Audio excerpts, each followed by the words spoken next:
21세기 민족일보 TV 뉴스 브리핑입니다. 오늘은 총 5편의 뉴스를 준비했습니다. 1월 27일 첫 번째 소식입니다. 시진핑 다보스 포럼서 미국의 패권주의 내정 간섭 비판. 시진핑 중국 국가주석이 25일 세계경제포럼 일명 다보스 포럼에 초청돼 특별 연설을 했다. 그는 다자주의의 횃불로 인류의 앞길을 밝히자는 제목의 연설을 통해 인류 운명 공동체, 인류 공동의 미래를 강조했다. 시진핑 주석은 연설에서 개방성, 포용성을 강조하고 폐쇄성, 배타성을 반대했다. 그러면서 그는 열린 세계 경제를 구축하고 다자간 무역 시스템을 굳건히 보호해야 한다면서 G20의 입지를 공고히 해야 한다고 밝혔다. 그는 미국의 패권주의와 내정 간섭을 비판하는데 특별히 역점을 뒀다. 미국이라고 직접 지칭하지는 않았지만 힘이 있는 자가 약자를 괴롭히거나 마음대로 결정해서는 안 되고 다자주의라는 이름으로 일방주의를 행해서도 안 된다면서 소집단, 신냉전으로 타인을 배척하거나 위협하고 분리주의를 강조해 제재하며 인위적으로 거리를 두고 단절을 조성하는 것은 세계의 분열과 대립을 초래할 것이라고 심주어 말했다.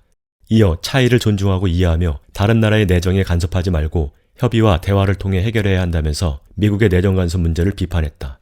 시진핑 주석은 나아가 무역과 투자 자유화를 촉진하고 1대1로 공동건설을 추진할 것이라면서 규칙, 규정, 관리, 표준 등 제도 개방에 초점을 맞추고 글로벌 비즈니스 환경을 지속적으로 조성할 것이라며 중국의 포부를 밝혔다. 시진핑 주석의 다보스 포럼 연설은 2017년 이후 4년 만이다. 당시에도 그는 트럼프 전 대통령 취임 하루를 앞둔 연설에서 그 누구도 무역전쟁에서 승리할 수 없다면서 트럼프의 경제정책을 반대한 바 있다. 올해 다보스 포럼 사전회의는 신뢰 재건을 위한 중요한 해라는 주제로 29일까지 진행된다. 연례 회의는 매년 1월 스위스 다보스에서 열려 다보스 포럼이라는 별칭을 얻게 됐지만 올해는 코비드19 여파로 5월 싱가포르에서 개최될 예정이다. 다음 소식입니다. 이란, 트럼프의 대이란 정책 전략적 실패.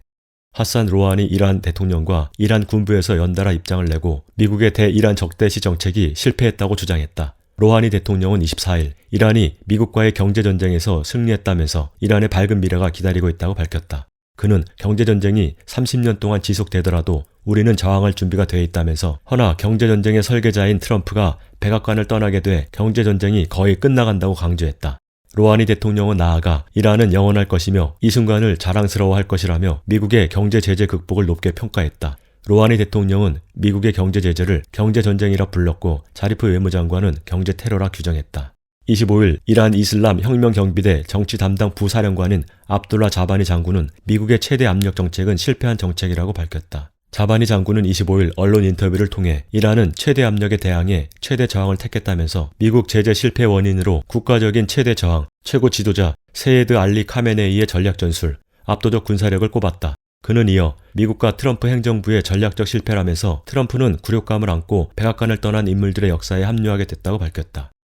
다음 소식입니다.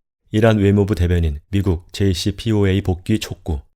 이란 외무부 대변인은 언론 브리핑을 통해 미국이 포괄적 공동행동 계획에 서둘러 복귀해야 한다고 거듭 촉구했다.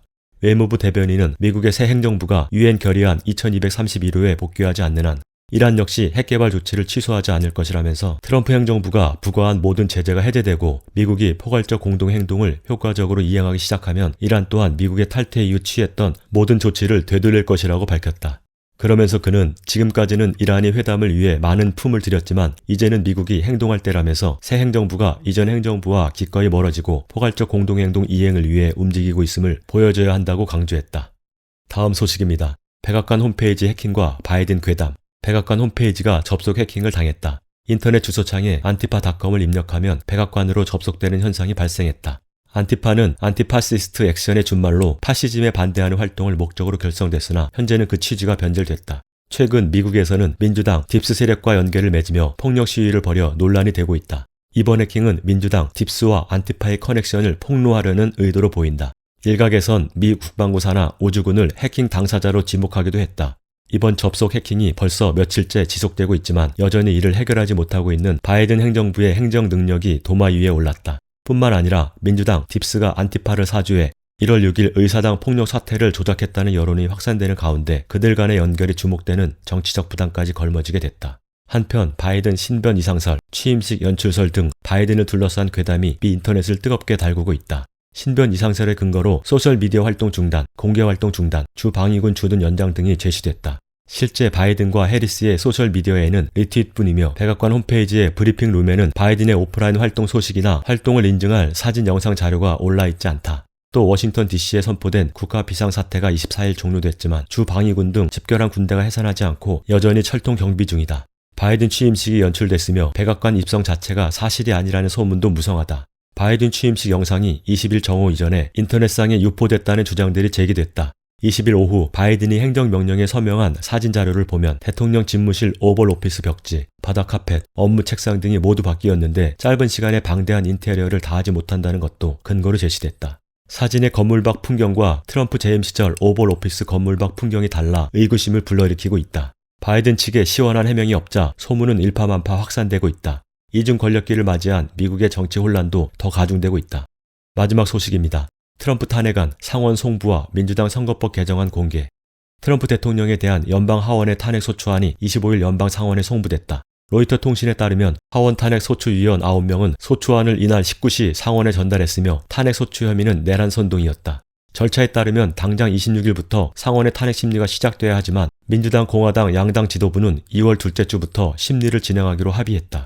한편 미 대선 부정선거 원인 중 하나로 낡은 선거 제도가 지목되는 가운데 민주당의 선거법 개정안이 공개됐다. 개정안은 인터넷 선거인 등록과 전자서명 제출, 사회보장번호, 전체 등록 금지, 선거인 자동 등록 의무화, 16세 이상 투표권 부여, 전국적으로 같은 날 유권자 등록, 소수인종 선거활동 지원금 제공, 중대범죄자 투표권 부여, 사전선거 의무화 등을 골자로 하고 있다. 공화당 측은 아전 인수격 개정안이라며 반발했지만 선거법 개정안에 대한 공식 입장은 아직 발표하지 않았다. 1월 27일 뉴스 브리핑 마칩니다.